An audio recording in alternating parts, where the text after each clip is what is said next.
question for Neil. Is the approach for a brand like Ed Hardy a different approach than a brand like OP, where there's a mainstay and it's more stable, as opposed to a flavor of the month kind of brand, where it's the marketing and movie stars and those things kind of fade at a certain point? Yeah, I think each brand is different. You know, I'm very frank, I used to call them children. You know, I don't know how many, I have 3 kids and they're all so different and they all need to be spoken to differently, they need to be schooled differently, and so I look at a brand as a child. And I made a joke when we used to have 3 or 4 of them, these are my children, and someone told me we were running an orphanage, so I stopped using the branding concept. But I really do, I think they're so individual and unique, and you gotta, you know, look at them all individually, and they all need different, and they're all different stages of quote unquote life cycles, of what they can do and what they can get away with, and how much business they want to do, and you know, whether they get a 12% royalty or 2% royalty. I mean, there are so many different nuances in every deal that match the brand. So I don't think unfortunately, there's no rules. You know, it's kind of making it up as you go and trying to maximize and monetize and try to make the most money you can. We're going to have 2 more questions after this gentleman, and we're going to wrap up. Since you're basically just a licensing, and since you are an attorney, how do you protect yourself on a lemon product or lemon wine?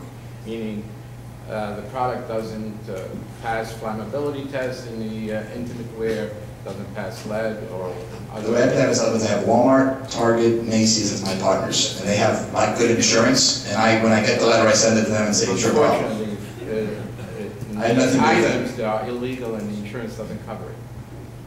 In my license and contracts, my licensee is responsible for that. I have nothing to do with that. Usually, it hurts like. Martha Stewart will hurt her name if one of the products catches fire. We've been lucky. We sold 12 billion last year and nothing's caught fire. But we have great partners. The whole concept is we have partners who do this stuff or do this crap, who have good insurance people. I don't do that anymore. I used to do it and I was not very good at it. I wasn't good at dealing with child labor and flammability and going to China and going here and going there. I wasn't good at it. So I'd rather do business with Li & Fung or Walmart or Macy's, who are good at that stuff and regulate and have good flammability and child labor and do their homework, and I can just do what I do. It's like get no returns. and get no returns and no inventory and that kind of stuff. Yeah. When you're doing a licensing deal with a retailer directly, do you get royalties off the retail sales, or is it cost of product? How does that work? Retail sales. Retail sales. Yeah, often people try to pay us on both sides, but we don't do it. We listen, but we don't do it. Yeah, I know you bought the London Fog name, and it's like a classical example of a great company that just went totally downhill. When you bought it, it was doing like, I think, like very little in sales. And, you know, you spend a lot of money on something like this. And what's going on in your mind that make that big investment? We went fishing. The auction was August 18th. We fished from June and July, and we had $36 million of royalty agreements when we went to auction, and we bought it for $37 million. So we had a Coke guy guaranteeing us $28 million. We had kids, yeah, and they've done an amazing job. And together we've rebuilt this business that's gonna, you know, we're gonna get almost 30–40% of our royalty every year now. We've already operators to handle the categories. Right. Your client came to me. We did the deal together because he said I could do $50 million in coats and or whichever. I don't know whether there's, but we put together 10 licensees when we went to auction, and we have them in our. You have it in your pocket.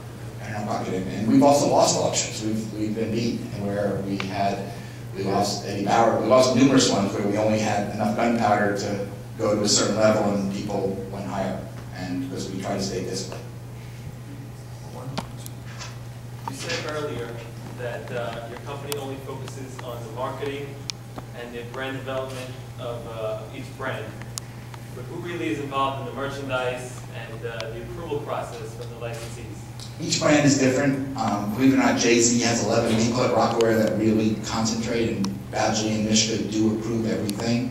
But like when we do multi-billions with Massimo, Target has basically gone off, and same thing with a lot of our businesses. You know, depending on who our partner is. Some of them are really involved, and we have, you know, Marc Ecko's involved, and Jay-Z's involved, and Madonna's and Lova's involved. Others, I'd say out of our 12 billion, 8 billion, we trust our partner, and they pay us, and they're really good at what they do. And we just kind of do 2 seasonal meetings, and you know, I go meet with the CEOs, and you know, twice a year, and we smile and shake hands and show them great celebrities, and they show us great product, and we have a good business.